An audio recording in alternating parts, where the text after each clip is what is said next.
You ask Tiger to solve. This deals with linear equations with one unknown. The final result is a equals 3.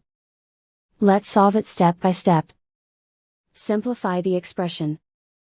Expand the parentheses. Multiply the coefficients.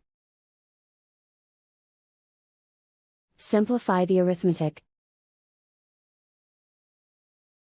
Expand the parentheses. Multiply the coefficients. Simplify the arithmetic. Group like terms.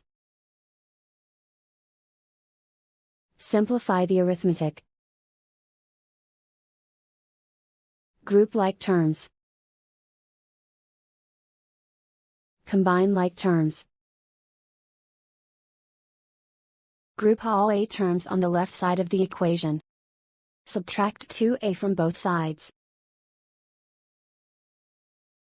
Group like terms. Simplify the arithmetic.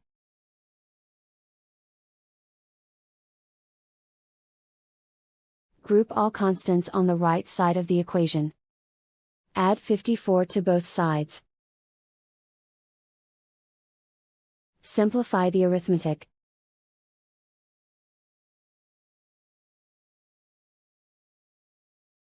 Isolate the a. Divide both sides by 18. Simplify the fraction. Find the greatest common factor of the numerator and denominator. Factor out and cancel the greatest common factor. And so the final result is a equals 3.